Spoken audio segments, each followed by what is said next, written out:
In today's video, Emily will share her story about her trip to New York City with her friend Joy. If you want to listen to Emily's story of her lost pet dog, click the link in the description.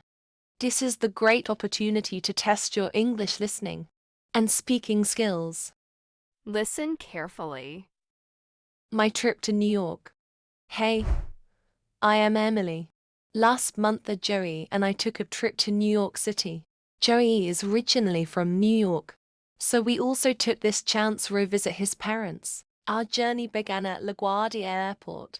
While we were waiting to board our plane, a lady from an airline came and gave us a surprising news. She explained that it was the airline's 50th birthday.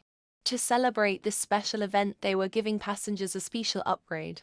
To our surprise, we were chosen for a special upgrade to a business class for our flight to New York. It was surprising for us. When we got onto the airplane, a cabin crew member led us to our special seats.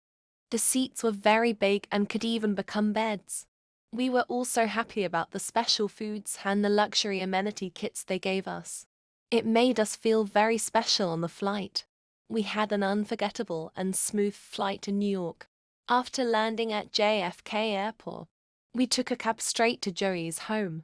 I had met Joey's parents a few times in London when they came to visit her. They have always been so kind to me, so I was really happy to see them again.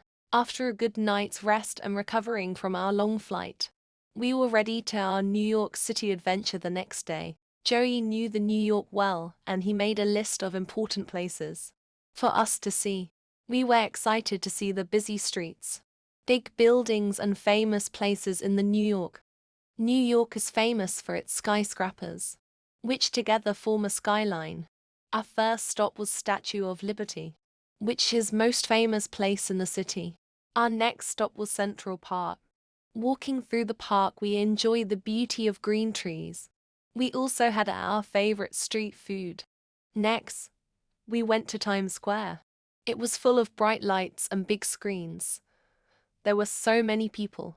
We took a lot of photos and enjoyed the lively energy of the place. Our last stop was 9/11's Memorial and Museum. It was a quiet and sad place but important to see. We learned a lot about what happened there and saw the names of people who were lost. It made us think a lot. Each place we visited in New York was special in its own way. We had an unforgettable time exploring this amazing city. Thanks for watching and listening our incredible journey.